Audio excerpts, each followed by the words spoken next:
আজকে আমরা বানাবো দারুণ সুস্বাদু চিতল মাছের একটি বিশেষ রেসিপি। এই মাছটা যেমন দেখতে সুন্দর তেমনই খেতে খুবই মজাদার। খুব সহজ কিছু উপকরণ আর একটু যত্ন নিয়ে বানিয়ে ফেলতে পারেন একেবারে রেস্টুরেন্টের মতো চিতল মাছের এই রেসিপিটি। তাহলে চলুন শুরু করা যাক আজকের এই চিতল মাছের রেসিপি। আমি চিতল মাছগুলো বাজার থেকে কেটে এনেছিলাম, তারপর ঘরে এনে ভালো করে পরিষ্কার করে ধুয়ে নিয়েছি যাতে কোনো রকম ময়লা না থাকে। তারপর আমি মাছগুলোতে পরিমাণ মতো নুন আর হলুদ দিয়ে ভালো করে মেখে কিছুক্ষণ ম্যারিনেট করে রাখবো যাতে মশলাগুলো ভেতর পর্যন্ত সুন্দরভাবে ঢুকে যায়। এতে করে মাছের কাঁচা গন্ধ অনেকটাই কমে যায় এবং স্বাদ আরো বেড়ে যায়। আর দেখতেই পাচ্ছেন চিতল মাছের পিসগুলো কি সুন্দর বড় বড়, এক একটা পিস যেন একেবারে রাজকীয়। এখানে আমি বাকি উপকরণগুলো কেটে নিয়েছি লম্বা লম্বা করে। আলু, দুটো পেঁয়াজ, আদা, কাঁচামরিচ, টমেটো আর রসুন। আজকে গরমের জন্য একদম হালকা পাতলা ঝোল বানাবো, তাই মশলাও খুব কম রাখছি। এবার আমি টমেটো, কাঁচামরিচ, আদা, রসুন আর পেঁয়াজ সব একসাথে দিয়ে একটা মসৃণ পেস্ট বানিয়ে নেব। তারপর এটাকে সাইডে রেখে দেব। তারপর আমি কড়াইটা বসিয়ে তাতে পরিমাণ মতো তেল দিয়ে ভালো করে গরম করে নেব। তেলটা ঠিকভাবে গরম হওয়া খুবই দরকার, কারণ তেল ঠিকমতো গরম না হলে মাছ ভাজার সময় লেগে যেতে পারে বা ভেঙে যেতে পারে। তেল গরম হয়ে গেলে ম্যারিনেট করা মাছগুলো আস্তে আস্তে একে একে কড়াইতে দিয়ে হালকা করে ভেজে নেব।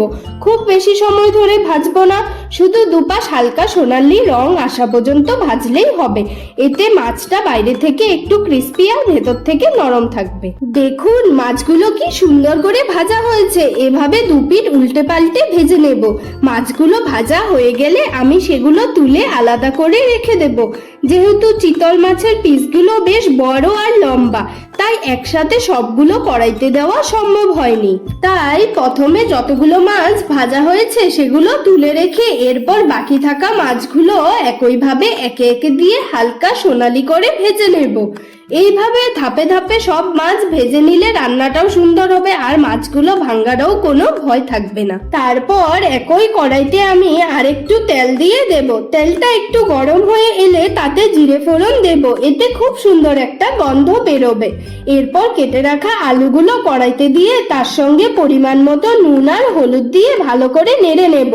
তারপর মাঝারি আঁচে আলুগুলো ধীরে ধীরে লালচে করে ভেজে নেব।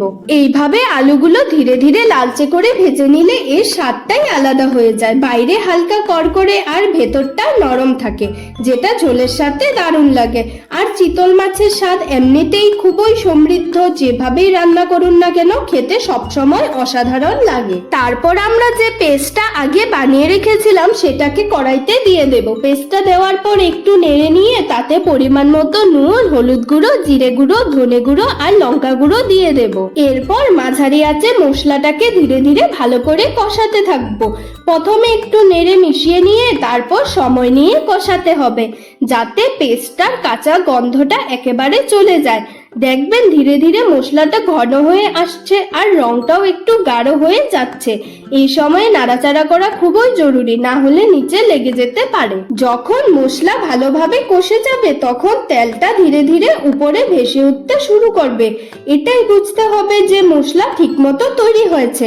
এই স্টেজটা খুবই গুরুত্বপূর্ণ, কারণ মশলা যত ভালো করে কষাবেন ঝোলের স্বাদ ততই গভীর আর মজাদার হবে। এবারেতে পরিমাণ মতো জল দিয়ে দেব।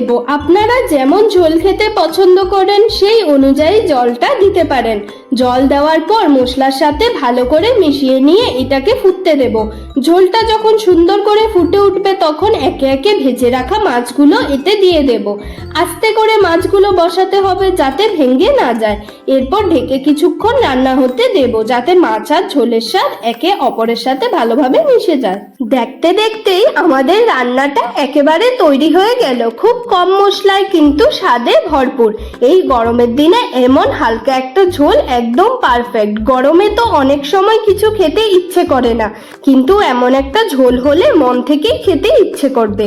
এবার গরম গরম ভাতের সাথে এটা পরিবেশন করুন। দেখবেন বাড়ির সবাই খুব আনন্দ করে খাবে আর অবশ্যই পছন্দ করবে। তাহলে আজকের মতো এই রেসিপিটা এখানেই শেষ করছি। যদি ভালো লাগে তাহলে অবশ্যই লাইক, কমেন্ট আর শেয়ার করতে ভুলবেন না।